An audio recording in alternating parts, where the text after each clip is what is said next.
This is CityCast Twin Cities. I'm Sean McPherson, and here's what the cities are talking about today.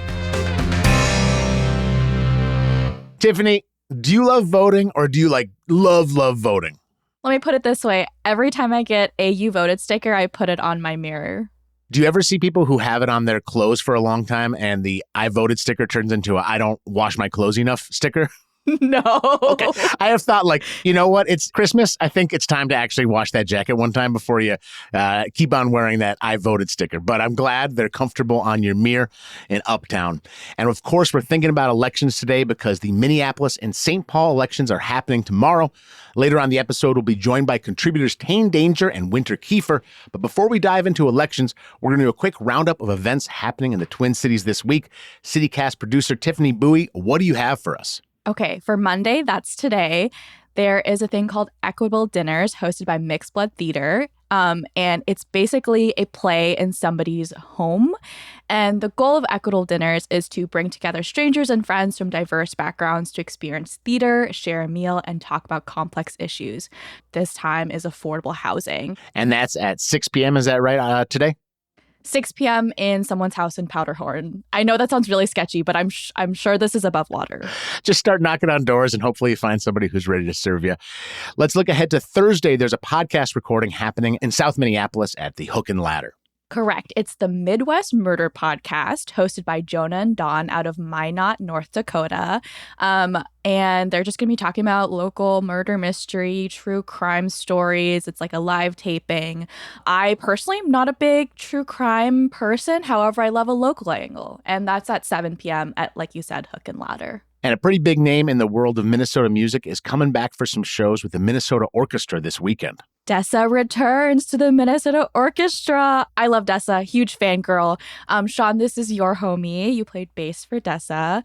What do you think is the vibe of her return? She's been in New York City mostly, right? Yeah, she splits her time between New York City and Minnesota, but I think lately it's been a little heavier both on New York City and on just traveling for other things. And it's been a couple of years since she's done a big full weekend with the Minnesota Orchestra.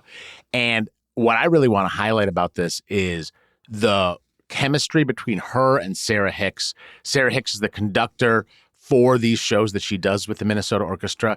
They are not only a great musical match, she does a great job conducting the show and running the show, but they have a little banter on stage. Dessa talks a lot at these shows, and the first time I saw Sarah and Dessa together, I go, this is just, sometimes you put two people on stage and they just don't mix. It's just not more than the sum of their parts. But those two work together. So I'm very excited for Dessa to be back, and I think that she makes great music with the Minnesota Orchestra. And I love her new bass player, whoever they are. So good luck to them. I'm not bitter. I got to play once with the Minnesota Orchestra as I was having kids and phasing myself out of the band, which was a huge highlight. But Dessa, I love what she's doing with the Minnesota Orchestra. Okay, Saturday, there's a big event for book lovers. Okay, this is the Met Gala for books. Okay, there's going to be authors, rare book dealers, literary organizations.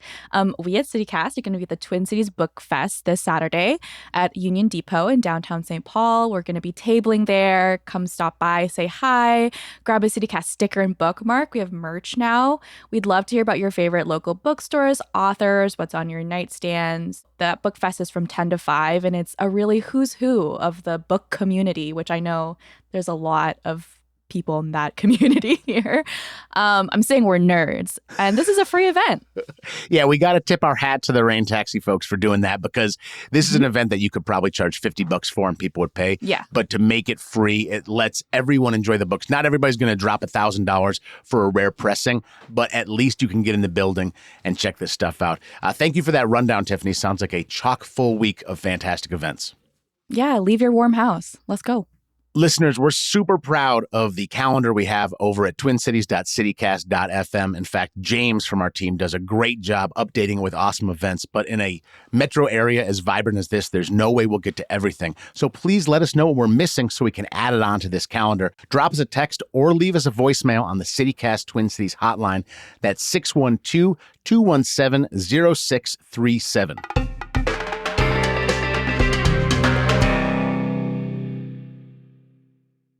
It's election eve in the Twin Cities. Some of you already voted. Some are still studying that ballot. Either way, we've got you covered.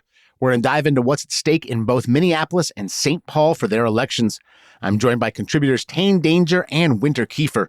Tane, thank you so much for joining us. I'm wearing my Minneapolis bow tie. Oh, right. Wait, does it say Minneapolis on it or something? It has the skyline on it. Oh, my God. Oh, it's wood. It's etched into it. Winter, you are bow tie-less, but regardless, it is very nice to have you here. Thank you so much. Thanks for having me, Sean. I regret not wearing my Minneapolis bow tie, too. Do either of you have any election day routines or rituals that you always do on election day?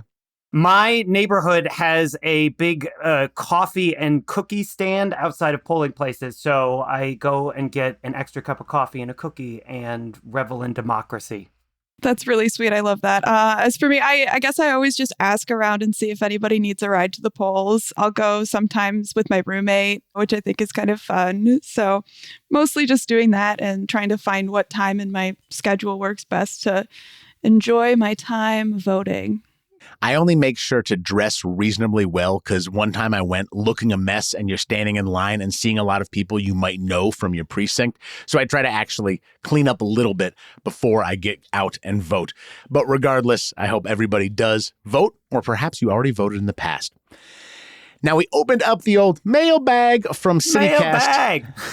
That's clear. Winter, do you have a musical mailbag? Winter, you want to take over? I think maybe, oh man, I've heard Anna say it, so I keep thinking mailbag. Now listen, the mailbag today had a really nice note from Nancy. She said that she's very excited that CityCast is in the Twin Cities, but was really hoping that we do some coverage of the mayoral candidates before the election. Nancy is undecided. We got you covered, Nancy. We're going to figure out why this election matters. We're also going to be finding about some of the differences between the Minneapolis and St. Paul elections. But let's just first go real wide. How would you describe the vibe of this election? Are Twin Cities voters more focused on policy or personality this time around? I think that is the question of the election, definitely in Minneapolis and potentially in St. Paul, because I think that there's a lot of policy stuff on which they actually agree. And there are definitely differences, but there's not sort of like we need to do a 180 on X, Y, and Z set of policy things. But there are some real personality and style differences. So what wins out there? That to me is sort of a way to think about what's going on in these two cities. Yeah, I'd agree with that mostly. I think that it really depends on which election you're talking about. In St. Paul, it's a lot of ballot initiatives that are going to really make a huge difference. And so in that case, it's policy. But then in Minneapolis, we've got, every single council seat and the mayor up for election. And so in that case, I think personality is also a large factor. And you've been seeing that in the campaigns too. There's a very weird history as to why we have every single council member up and a mayoral election. It hasn't always been this way in Minneapolis. And there's some obscure rule that folks reference as the Phyllis Kahn rule, which I know nothing about. Can I get Phyllis Kahn educated, please? Kahn! I don't know anything more. Winter, can you be more helpful than that? I just have to have a Star Trek reference in the episode for listeners over the age of 40. Wow, that woke me up. Thank you for that, Tane. I can give you a quick rundown of the Kahn rule.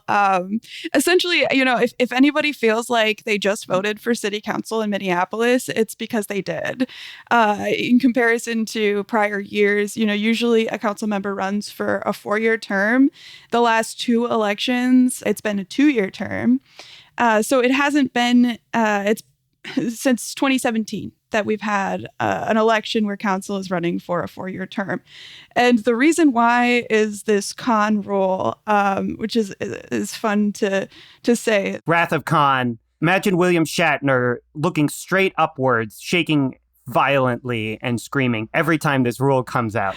All right, perfect. Yeah. So essentially what happened was back in 2010, former state rep Phyllis Kahn introduced a bill that changed state law and made it so Minneapolis now has to hold a 2-year term council election following the census and subsequent redistricting of council wards.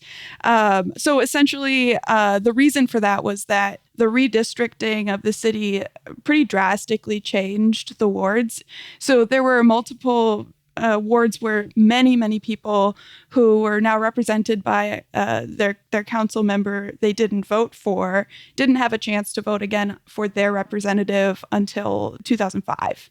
So the trouble with that, though, is that if this had gone into effect and only had 1 2-year term back starting in 2021, it would have made it so the election for council became not concurrent with the election for the mayor anymore. So another thing happened in 2020 when voters passed another ballot measure to essentially add another 2-year term election so that the mayor and the council elections remain concurrent. That's the complicated situation that we have. But in synopsis, what it does is really, it just makes it so voters are voting for the people who are in their ward. And with the ballot initiative in 2020, they can still remain in sync with the mayoral election, which I think is really important in Minneapolis. We have the first election since a progressive majority has been on council and able to override vetoes by the mayor. And they've only had a 2-year term thus far to kind of prove themselves in that situation. And it's all because of the wrath of Phyllis Kahn.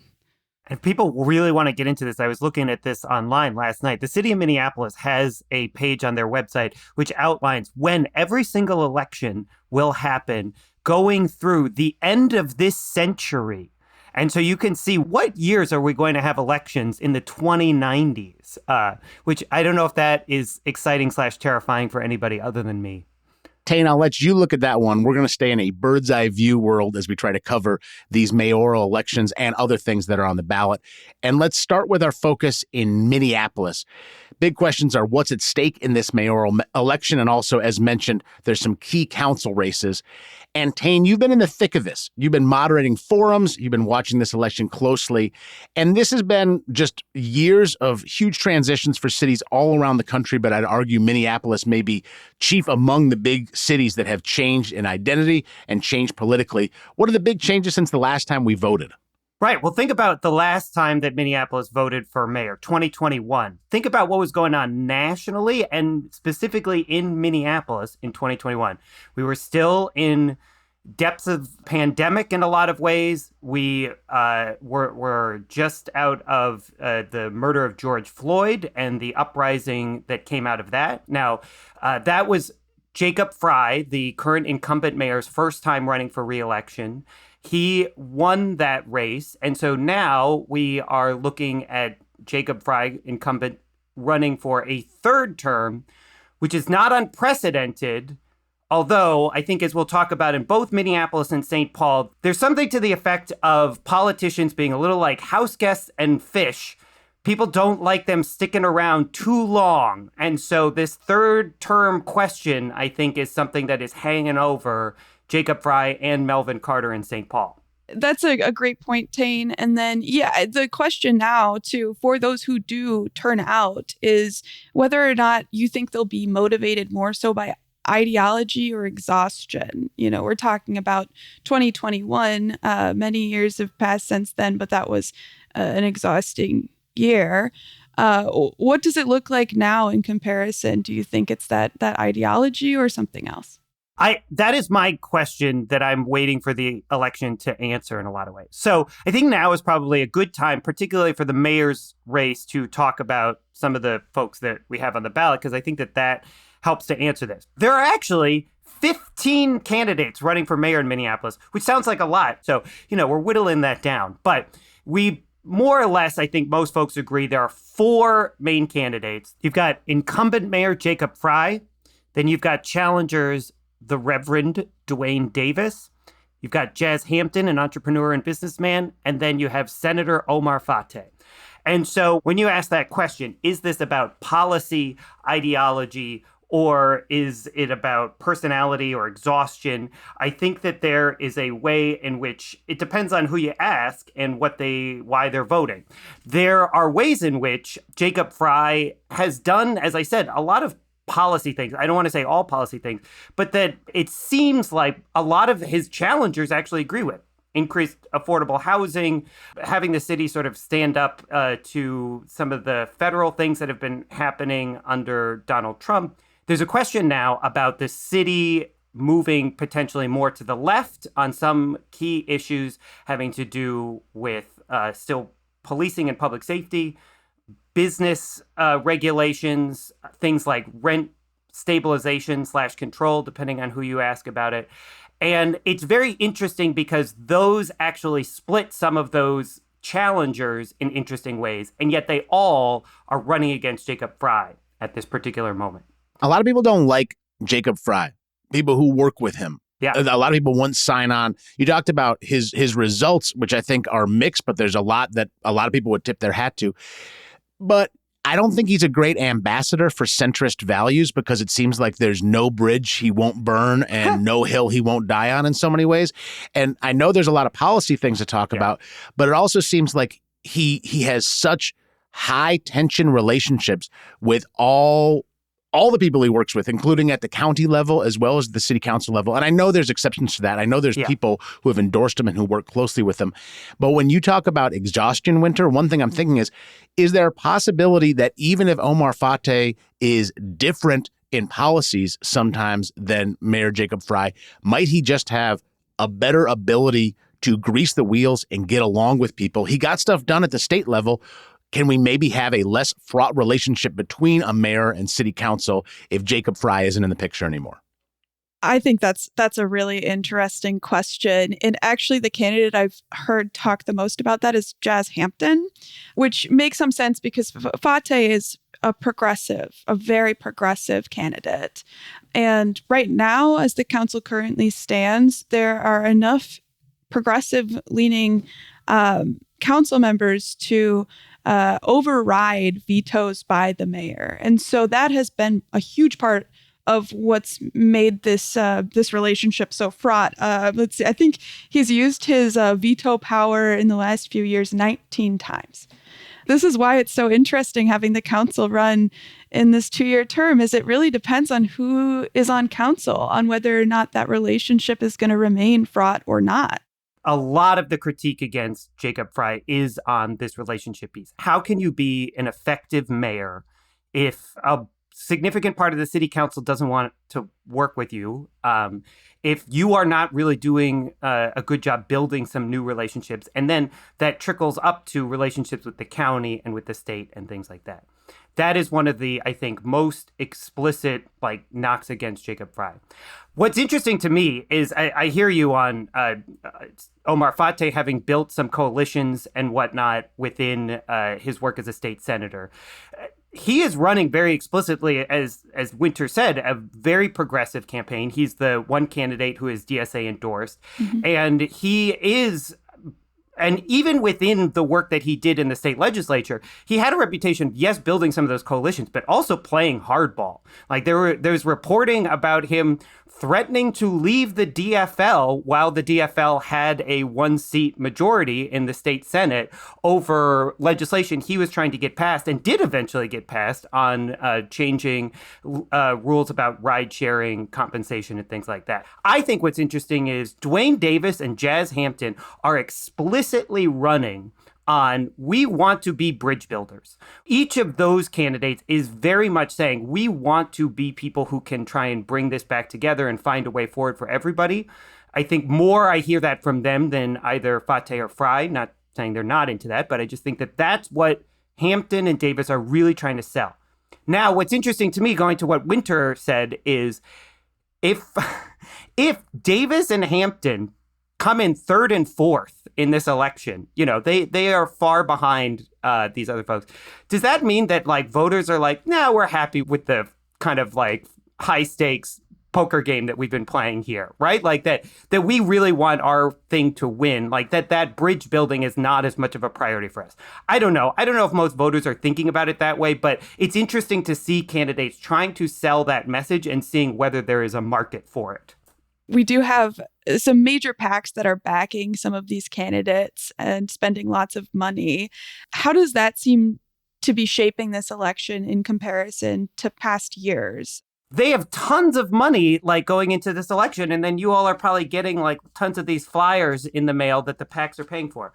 We're talking about more than $1 million in at least one of these PACs. And I can't even tell you who all of the PACs are because they keep sprouting up. So, but the biggest ones, all of Minneapolis is a more Fry aligned PAC and supporting him and council candidates who align with him.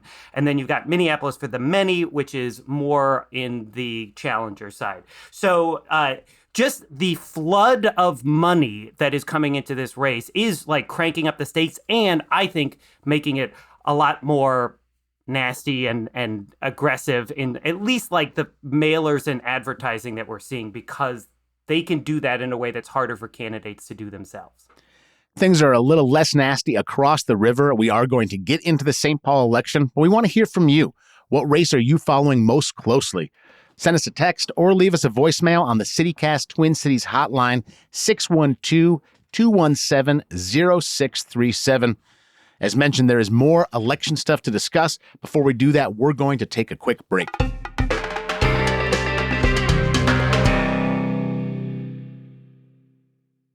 If Minneapolis feels like the loud political sibling this year, St. Paul is the one that's a little more quiet, a little more measured in their response, especially when it comes to housing, public safety, and affordability.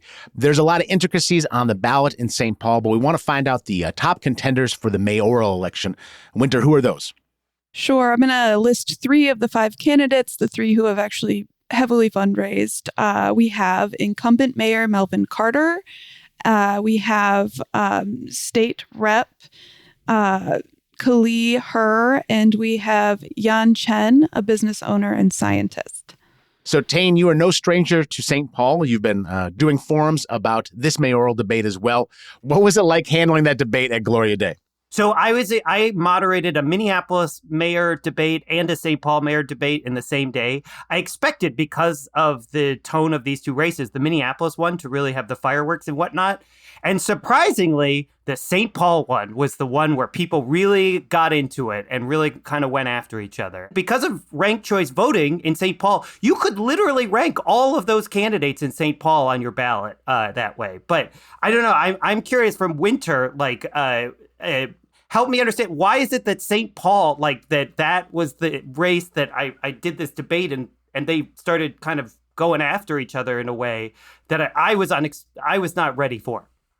Sure. Yeah, I think a big part of it is just that St. Paul has some major struggles that they're dealing with, especially in regard to downtown, looking at things like development and rent control. I know, for example, State Rep Kali Her said that she's running because she sees the city as at a standstill. And I think that's kind of the heart of the debate right now. Is it something that voters believe it means that we need to have a major change as far as that mayoral election? Carter has been mayor since 2017. He spent time on the city council for a while back in, I think, 2008 to 2013. So he's been around for quite a long time. And I think people are looking at what does it look like if we have a big change for the city as we face some of these major challenges. Kali Her doesn't seem to have a ton of huge opposition to Mayor Carter's policies. It does seem that she feels like he's been a little bit comfortable and perhaps static, not moving the city ahead. And she seems like the person who is most likely to upset and win if that were to happen. And I have a question for both of you as folks who have been deep in the political thing, and we'll start with Tane and then we'll get Winter's answer. Can we take street signs as an indicator of where we're actually heading? Because I can't drive a block and a half where I live without seeing a Kali Her sign, and I have to get all the way to Lexington to see a Melvin Carter sign. I know I'm just one little corner of St. Paul, but is it a leading indicator when you don't see street signs for a candidate that they might not fare as well at the polls? I'm pretty skeptical. Signs don't vote. They don't mean nothing, right? Like I think it'd be pretty unusual if somebody won without any kind of like public shows of support. But I would be very cautious of reading too much into it. You in the same boat, Winter? I do agree. I think the biggest issue I see with Cully Her's campaign is that she started so late. And it makes sense to really be canvassing and talking to folks and handing out street signs as you're, trying to figure out, how to gain attention and awareness to your campaign. But that is one of the, I think, larger things going against her is just the time it took for her to enter the campaign. And also, I would say for a mayor who's an incumbent coming into a race, they're less likely to put that kind of effort in. Not that there isn't that effort, but you get a certain advantage just by being an incumbent, which Carter does have. I am a St. Paul voter. I don't know exactly where, I land on all of these positions. I do think that a lot of the information about crime in St. Paul being down so low compared to where it was a handful of years ago makes it really hard to switch just based on a vibe test. When you go, okay, like crime is significantly down in the city I call home, that's an, out and out good thing. Even if I'm going, maybe it's time for a change. I don't want to change the crime statistics. And I think a lot of us might be too afraid. You go like, look, even if we have our issues with Carter, we're seeing great results in perhaps the most difficult thing to navigate, which is crime statistics. We got to open this thing up, though, because especially in St. Paul, there is significant ballot measures on this ballot that aren't about the actual mayoral election. We have a school levy, and we also have something that lets you finally charge people for breaking ordinances. And as I read this in My Villager, I was like, this isn't already a rule. You can't already throw a ticket on somebody for violating civil ordinance. You can only sue them. So can we talk a little bit about the ballot measures, take a break from the mayor stuff and talk about these ballot measures?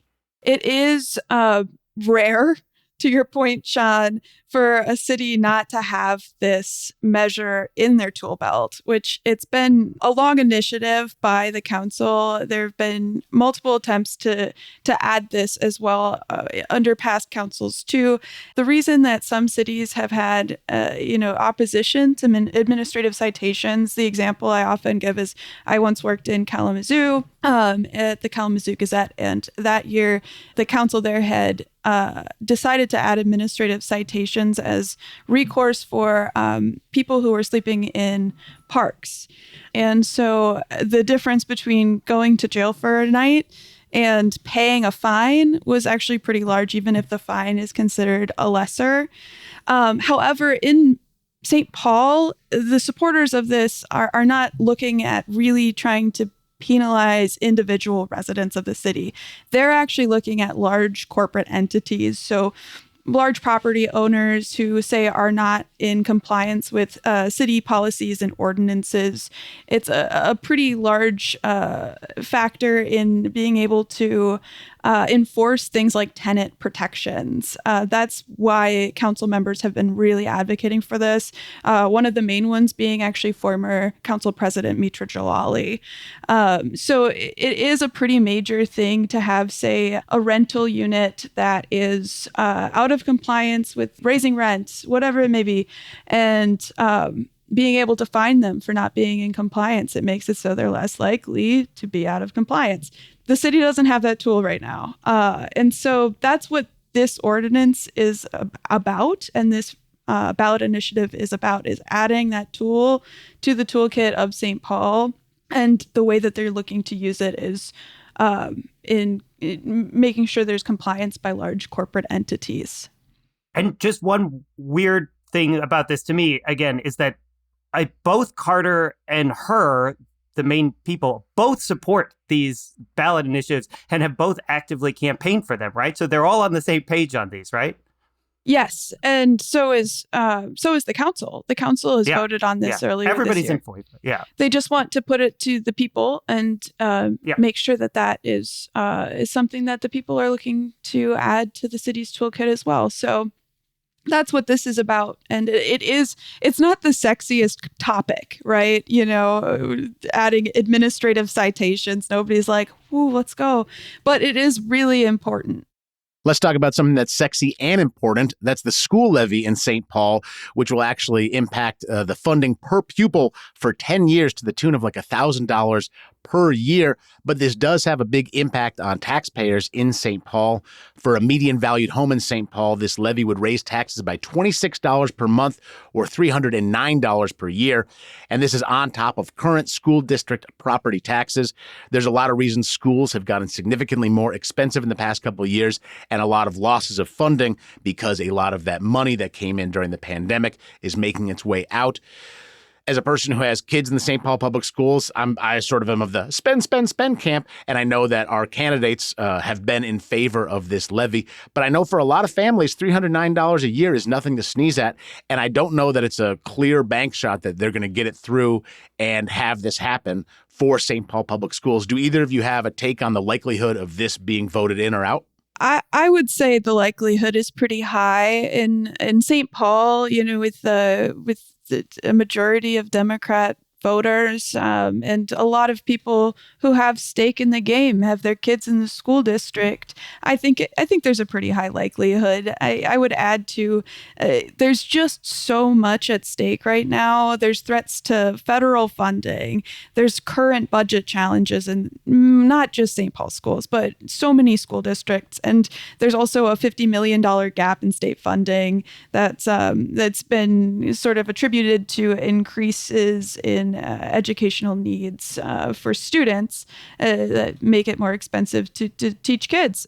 I also think it's likely to pass. I will just note to what you said, though, Sean, the increase in property taxes in St. Paul has been an issue in this campaign. And this along with what St. Paul is proposing for a property tax levy, would add to what people have already felt like they're getting hit a lot with increased taxes in St. Paul, which is already an issue in the mayor's race and council conversations. And so if this gets added on top of that, that conversation is just going to keep going. Where is this money going to keep coming from? Can we keep taxing people in the city to keep paying for this stuff we want, maybe need to do?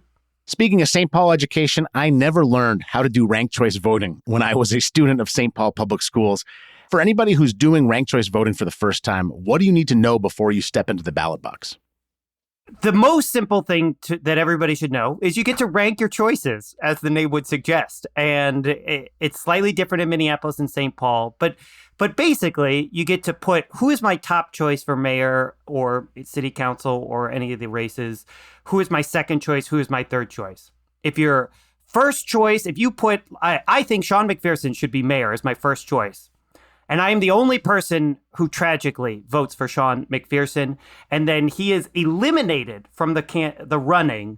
Then my ballot would move to the second choice person. And then they would look at, okay, who did Tane put second? He put Winter Keefer second. How many votes did Winter Keefer get? Finally, they would come down to, okay, who was his third choice? Is that somebody who has a majority of votes? And so that's the simplest way. People get real, gamey about this. They sit around, they plan out strategies and things like that. I really encourage people, put who you think you want to be mayor the most or city council member the most first. Put who you like second, put who you like third. I think that is the simplest, most straightforward way to think about it. We've paid a lot of attention to some of these issues, and some issues always sort of go under the radar. What's one issue in this race that hasn't gotten enough attention but could have a really big impact on our cities? The 2050 plans. This is where I go into energy vampire mode. So every city in the metropolitan area has to come up with a development plan for what is your city going to look like? Where is it going to build housing? What kind of housing? Where is transit going to go? All these different kind of things. And we're coming up on cities needing to do their 2050 plan. Now, you might be like, Tane, this is the most boring thing I've ever heard in my life. How can this be interesting? Think about the Minneapolis 2040 plan. Think about the transformation, frankly, that happened in Minneapolis out of that plan, really spearheaded by then Council President Lisa Bender. And if you think about the dramatic increase in multifamily units that we have, the additions of affordable housing, the bike lanes, the transit ways, a lot of that stuff was stuff that came out of the Minneapolis 2040 plan, the plan for what it's going to look like. The next mayor of Minneapolis, the next mayor of St. Paul is going to be very, very connected to what does our plan for the future 10 years of this city look like? And this is really literally where the rubber will hit the road and what our cities look like going into the future. I'm going to focus in on something that's a little bit more kind of the recent, hyper local, which is the Labor Standards Board. Last year, around this time, actually, the city council was looking to implement a labor standards board. It was one of the many things that have been vetoed by Mayor Fry, and that veto was actually sustained. But at that time, council chambers were packed. And I think it highlighted that we have in Minneapolis such a robust small business community. Granted, the actual board itself would have only been an advisory board. It would have only advised the mayor. But people were in staunch opposition to having that board put in place at the time, at least the people in the chambers, whereas labor activists were very, very for it because they want to have different practices and policies in place to ensure labor standards are consistent and benefit our regular workforce.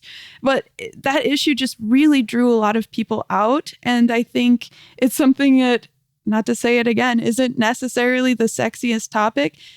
And a ton of people care a lot about it. Tane and Winter, I feel much more prepared to cast my vote tomorrow. Thank you so much for joining me and for chatting about these very difficult and arduous topics to navigate. Thank you, Sean. Yeah, thanks for having me. It was fun. Go vote, everybody. That's all for today here on CityCast Twin Cities. I'm your host, Sean McPherson. Thanks to Tiffany Bui, Winter Keefer, and Tane Danger for joining me. You can get more news delivered right to your inbox by subscribing to the CityCast Twin Cities newsletter.